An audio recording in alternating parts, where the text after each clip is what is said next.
আমরা কামরাঙ্গীরচরবাসী এবং কেরানীগঞ্জের বাসী একে অপরের বলা যায় পরিপূরক। আমাদের সকলের আত্মীয় স্বজন, কৃষি জমি, বসতভিটা কামরাঙ্গীরচরে আছে, কেরানীগঞ্জে আছে এবং উভয় থানার লোকজন, যদিও থানা ভিন্ন কিন্তু আমাদের ভাষা এবং সংস্কৃতি প্রায় একই রকমের। আত্মীয়তার বন্ধন, সামাজিক বন্ধন, এই যে বিষয়গুলো, এটাই তো সমাজ, এটাই তো সামাজিক বন্ধন। এই বন্ধনটা আমাদের সাথে কেরানীগঞ্জবাসীর সাথে আছে।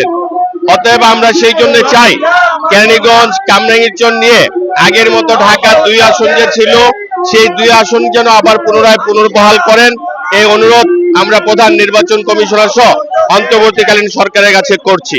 আমাদের এই সকলের এই এখানে অবস্থানের এই একটি মাত্র এজেন্ডা, একটি মাত্র দাবি, আমরা প্রধান নির্বাচনের কাছে আমরা পুনরায় কামরাঙ্গীরচরবাসী ঢাকা 2 আসনে পুনর্বহালের আবেদন করছি।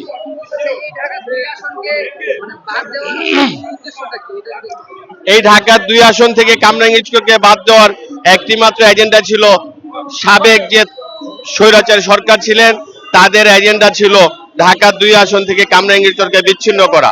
কারণ কামরাঙ্গীরচর একটি জনবহুল এলাকা, এই এলাকা থেকে যাতে করে বিএনপি বা জাতীয়তাবাদী পরিবারের কেউ নির্বাচিত হতে না পারে, সেই জন্য কেরানীগঞ্জ থেকে কামরাঙ্গীরচরকে আলাদা করে দেওয়ার একটা নীল নকশা তারা করেছিল।